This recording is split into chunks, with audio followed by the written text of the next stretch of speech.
Hi, world history students. This is Mr. Yanagi, and today we're going to be annotating an article.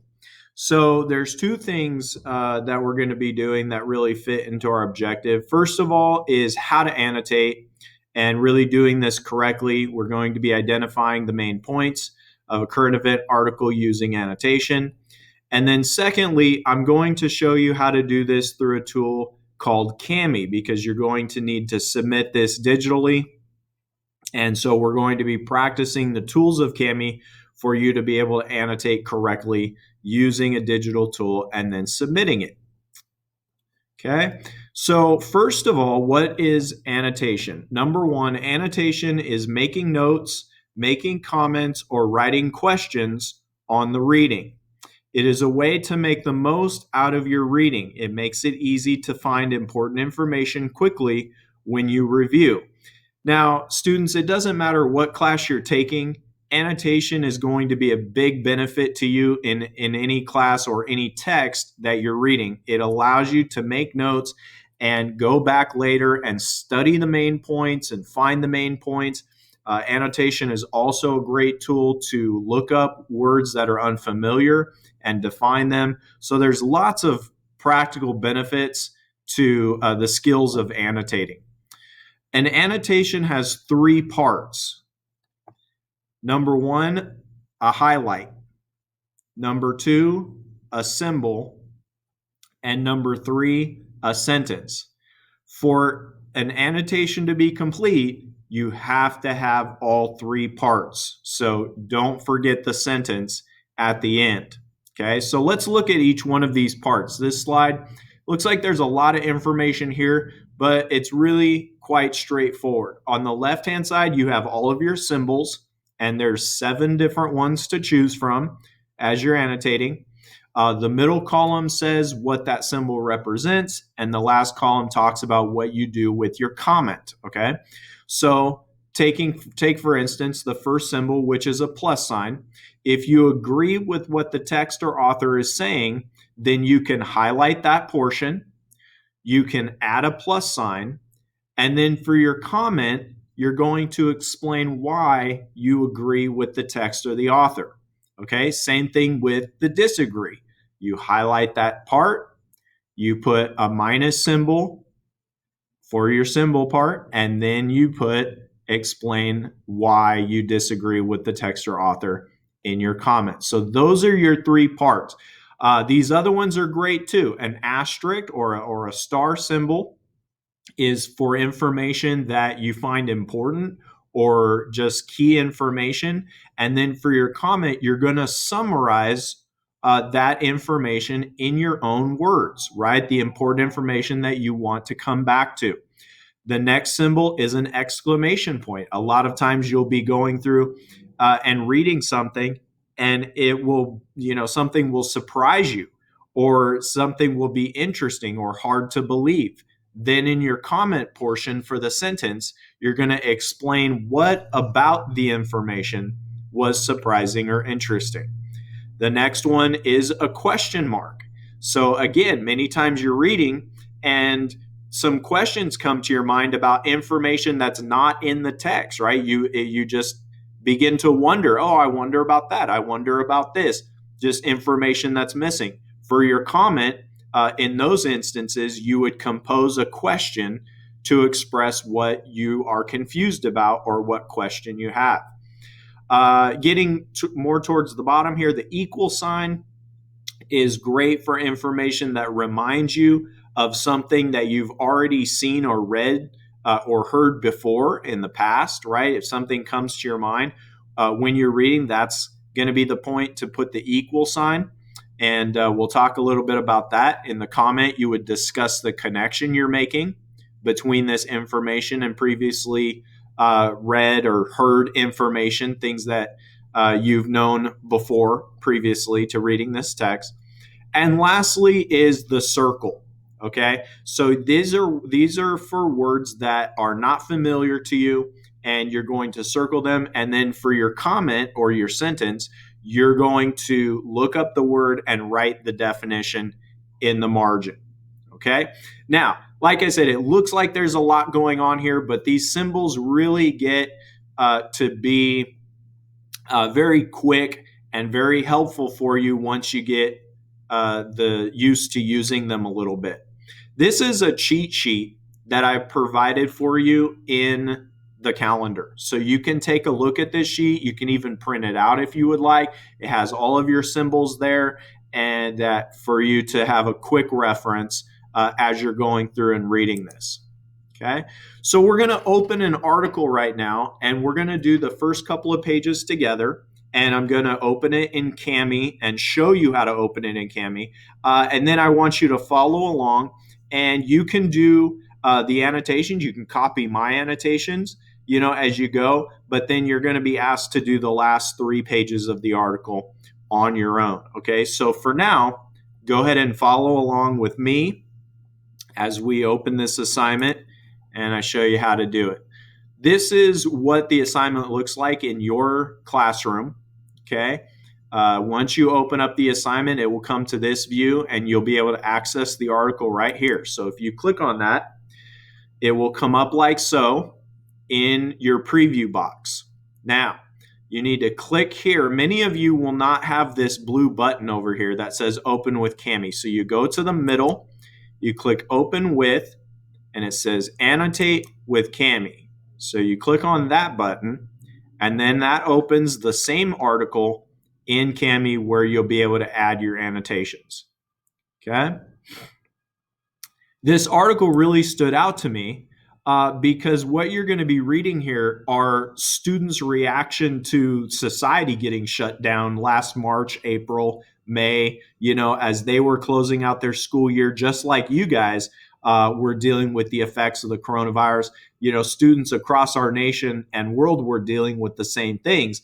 And many of you were asked to create a diary on your experiences.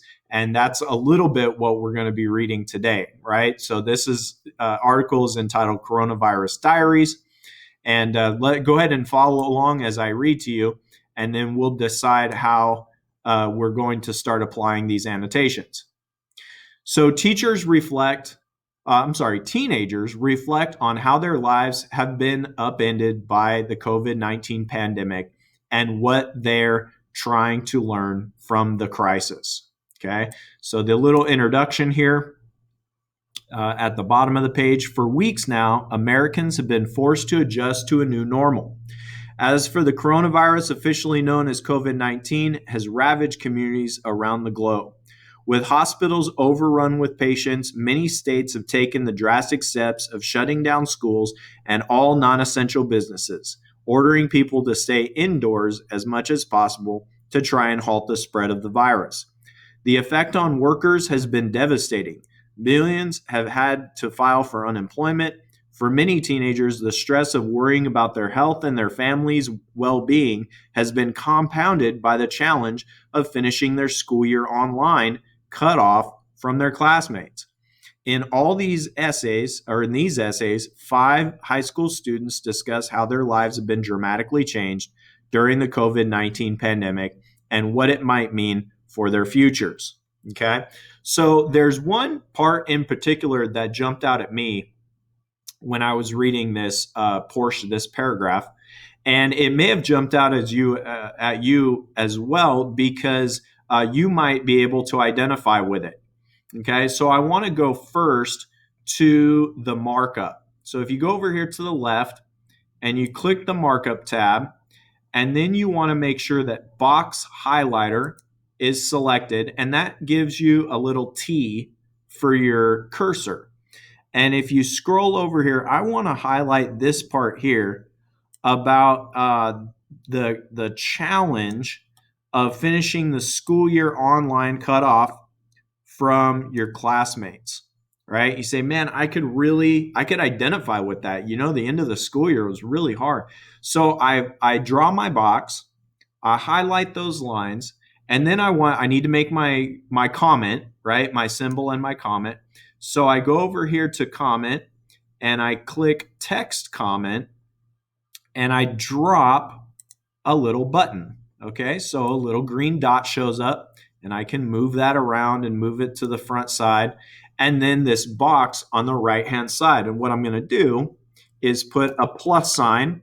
I'm going to say, man, I agree. I can relate.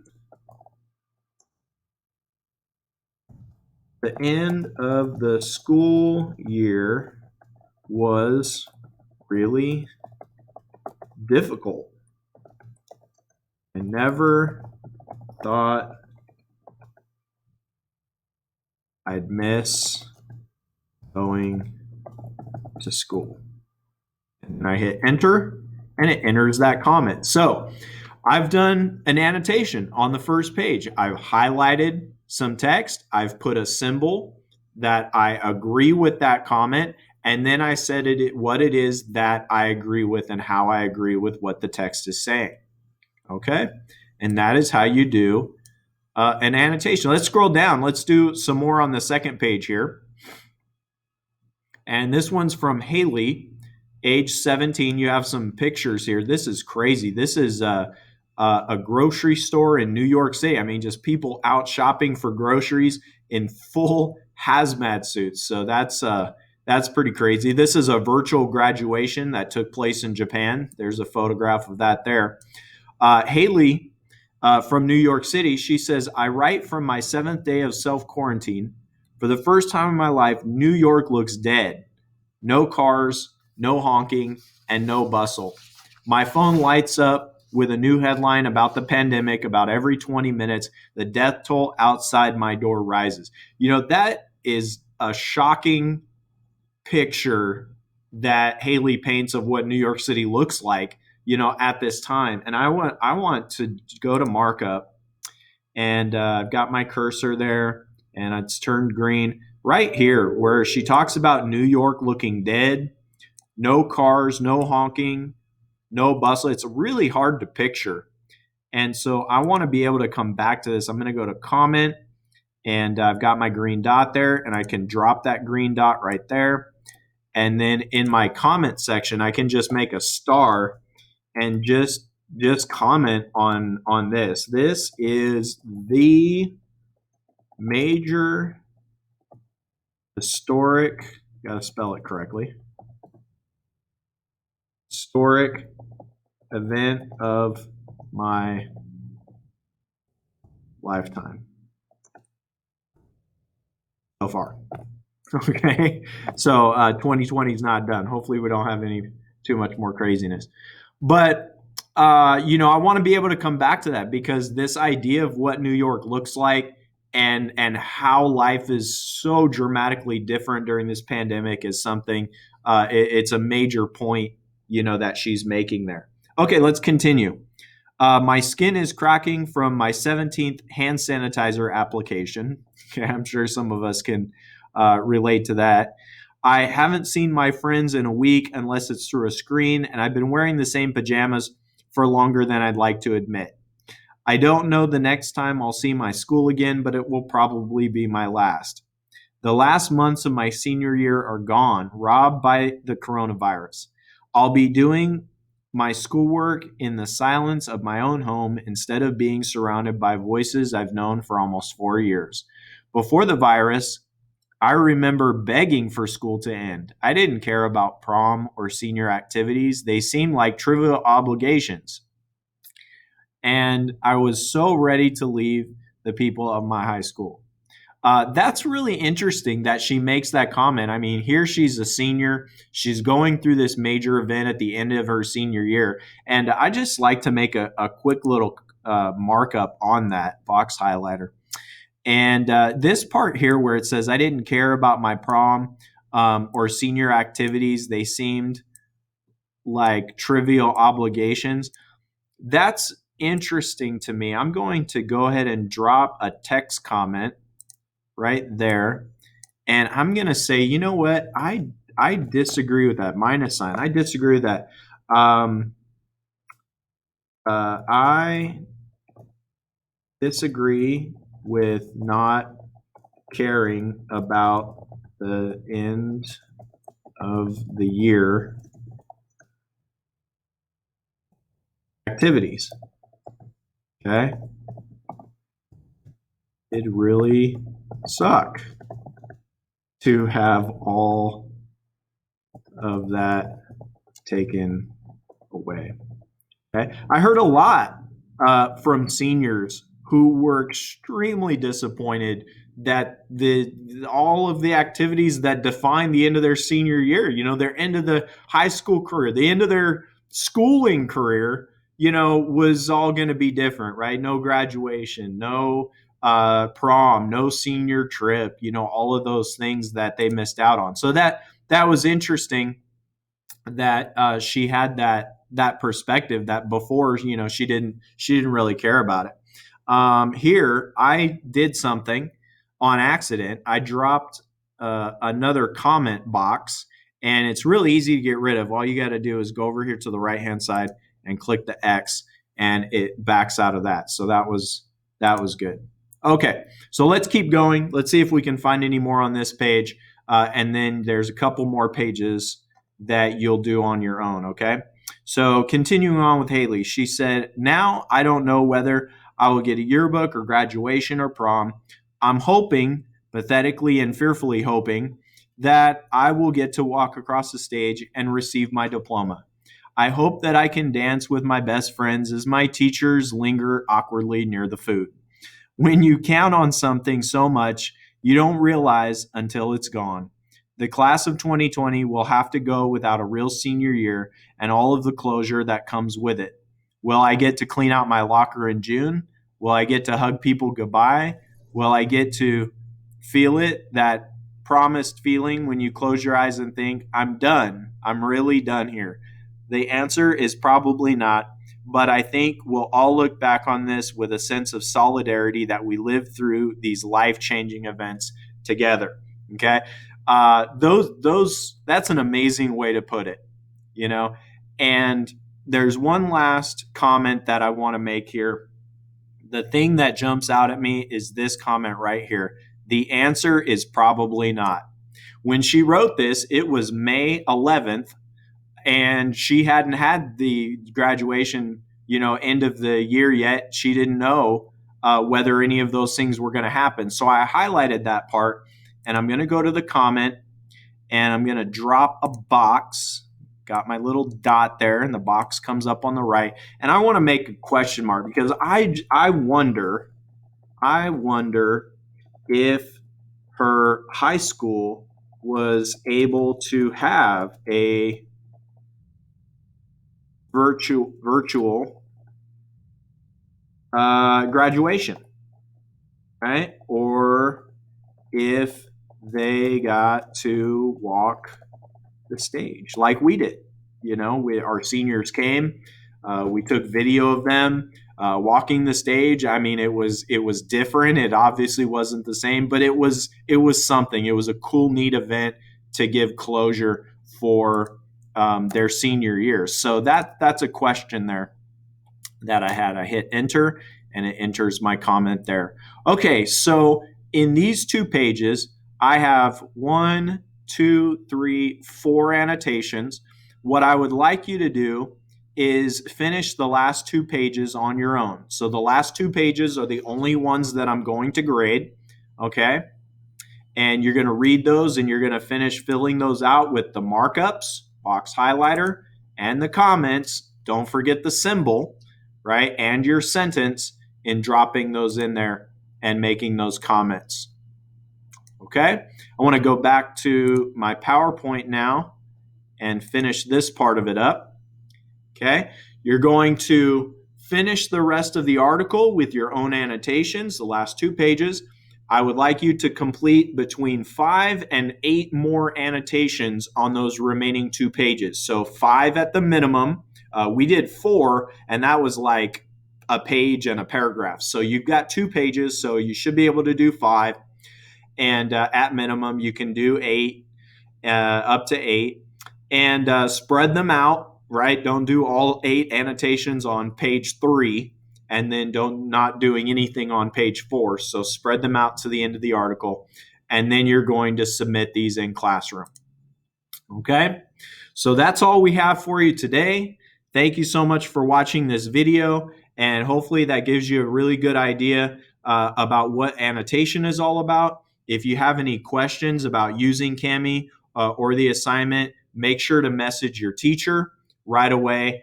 And this assignment, they will let you know when this assignment is due. Okay? Have a great day.